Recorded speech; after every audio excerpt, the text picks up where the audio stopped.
Hi everybody, welcome to my channel. If you're new here, welcome in. If you're coming back, I'm so glad to have you. Let's talk about expectations versus reality surrounding symptom management at end of life. As a hospice nurse, we try to get people as comfortable as possible in their home. And our goal is to get them as symptom managed as possible to the highest level of symptom management based on what their goals are. You know, some patients want to have their pain controlled to a minimum level so that they can remain alert and be able to talk to their family as long as possible. Some patients just want you to get their pain under control, even if it makes them sleepy. Some patients don't want to take those medications, and a lot of that is fear of becoming addicted to those types of substances. Here's what I want to say about that.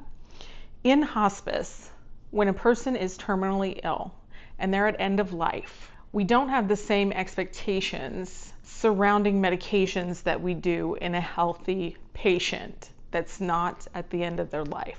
I would say we don't want to be, if we recognize a pattern of abuse and we see that a patient is abusing their medication, then we need to have that conversation with the doctor. But what's important to distinguish in hospice is that everybody tolerates medication differently, everybody experiences symptom relief differently, and everybody's body works different than everybody else's. And disease processes impact how we absorb our medications too. So it's really important that we don't confuse a need for a higher dose of medication with addiction, dependence and addiction, and true pain management, symptom management. We expect that when we give a dose of medication, it's going to work, right? We expect if we give somebody a medication, it's going to work within 15 to 20 minutes. If they're taking liquid morphine, liquid medication, our expectation is that that medication is going to work quickly. Again, every disease process is impacting how that medication is absorbed and the time frame that it's absorbed in. Of course, we have a general idea of how long that should be as nurses when we're administering medications or when we're educating our families. But you always have those people that just don't take to medicine the way that others do. Some people, it knocks them out immediately. Other people, it takes a long time for it to work. And, you know, medication has to build up in the system. The expectation is that we're going to see the pain relief. The reality is that sometimes it takes 24 to 48 hours to start seeing a difference. You have to be adjusting medication with the doctor and be present as a nurse in the home. So here is what should happen. If you have a patient with unmanaged symptoms, you should be in their home monitoring those symptoms every day until they're under control, technically, right? Nursing judgment dictates that we should follow up and make sure that what we did is working. We should follow up and make sure that that's working, and if it's not, sometimes it's not going to work in 24 to 48 hours. It truly depends on the medication that we're starting.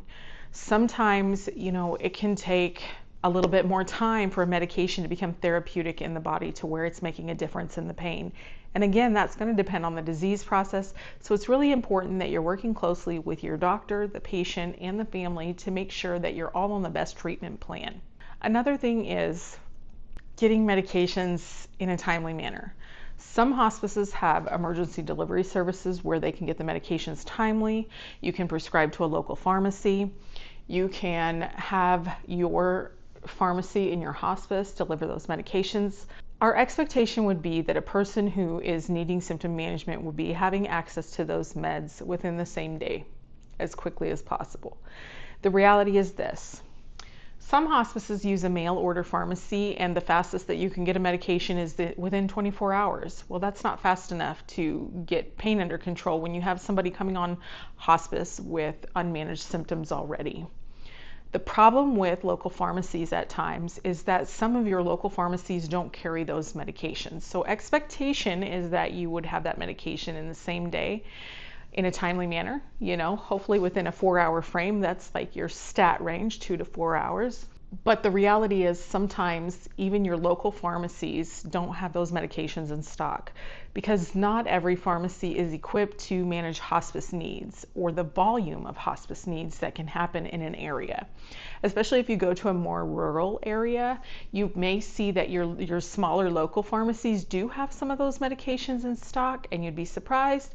And you will find sometimes that your bigger brand name pharmacies don't always carry those medications in the strength that you need them, and they don't always have them on hand. And some of your grocery store pharmacies will carry those medications and some of them won't. So I recommend, if you know you're going to have an admission that is, you know, they're coming on with unmanaged symptoms, that you start calling in the area. You ask the family what is their local preference if you don't have an emergency pharmacy. If you have an emergency pharmacy, that's wonderful. I've worked for hospices that have a pharmacy that can deliver medications stat, and I've worked for hospices that do not have a stat delivery service. And in those cases, we had to find 24-hour pharmacies and call around. Again, call around to see, do you carry this medication? If I get a prescription for this, is it available today? Is it available for the family to come and get it? Some families have an expectation that hospice nurses carry medications with them. The reality is that hospices, as a rule, don't allow us to carry medications with us. We don't pick up people's medications. We don't take their medications. It's really an ethical issue. And so sometimes the expectation, and sometimes what people hear when the people are explaining hospice to them that we will provide medications, is that they expect that we will have those medications immediately. The reality is, as a hospice nurse, I don't think I've ever brought medications with me to an admission. I have been present when a stat pharmacy was delivering, so that I could provide that education the second the meds got there. So I was in contact with the stat pharmacy. Again, I have worked with some hospices that have stat delivery service and been able to provide education immediately. So the expectation for some people is that we as hospice nurses are bringing those meds with us. And I know in special circumstances, some hospice will allow a nurse to go and pick up medications, but it really is not the common practice that I'm aware of or that I've experienced in the hospices that I've worked for. Again, that's a really ethical thing. It puts you in a tough spot as a healthcare worker to pick up those medications. Not saying that hasn't been done. You know, if you come across a family member that lives rural, they have nobody else, there have been times that we've had to bypass the standard that we do and do something special, and it takes approval to get it done, and a lot of documentation and a lot of signatures. So while it would be ideal if we could provide that care on the spot in the home, the reality is, and I hope people know this, that a lot of times if we don't have those orders beforehand, we are not getting those meds prescribed until we're there at the admission. It depends on your hospice policies, so it's really good to know those things. And your intake coordinators, your admissions team should really be paying attention to those cues, and the person who's reading the clinicals. Is this patient, you know, receiving IV medication? Are they symptom managed in the hospital? What kind of needs are we anticipating in the home before we get there? Because, you know, we do have the ability to prescribe those meds ahead of time with the help of the doctor and get those things to the patient by the time they arrive home. With the help of the family, with the help of some pharmacies do deliver. You know, there are some local pharmacies that deliver, so it's a good thing to be aware of that and find out what those things are that can make it easier for your patient when they're coming onto hospice and they're having those unmanaged symptoms. So those are my ideas of expectations versus reality. There are lots of other things. You know, people have sometimes an understanding that hospice is going to provide 24-hour care. That is sometimes an expectation that family members come on with because they are coming on for relief. they're exhausted, they've been caring for their loved one, and they have been told that we're going to come in and help them. But the reality is, as hospice nurses, as hospice workers, we're generally not in the home 24/7. However, that being said, the reality is we do have an emergency call line, and we are just a phone call away. We often have a triage nurse in most hospices I've worked for that can triage the problem over the phone while a nurse is en route. And we do have access to a nurse being able to respond to you. The problem is sometimes we don't get there as quickly as the family expects. A family wants you to be there quickly for their loved one, and we want to be. We do. As hospice nurses, we want to be there for people's loved ones as quickly as possible. The reality is we do have traffic. Sometimes we have drive times. On-call rotates. So there is a nurse available, but it's important that when you're educating your families that you give them a realistic understanding of what that time frame could look like depending on where your on-call nurse is coming from. You have a territory that you cover, and it is a good idea to know as an RN case manager, what is the territory, what is the range, where is my on-call nurse potentially coming from?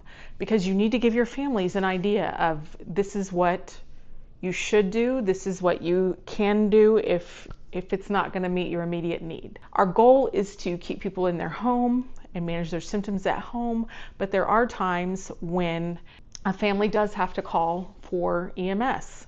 So the expectation is that we as hospice workers are going to care for all those needs. You're not going to have to go to the hospital. You're going to be managed with all your symptoms at home. But the reality is there are times whenever a hospital will come into play. Is say somebody falls and they need stitches. There's not much I can do to fix that problem even if I'm en route.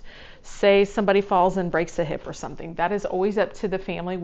Our doctors usually do recommend that they get an x-ray for that. We can provide x-rays in the home if the patient is truly not interested in seeking aggressive treatment, or the doctor will allow the family to make that decision.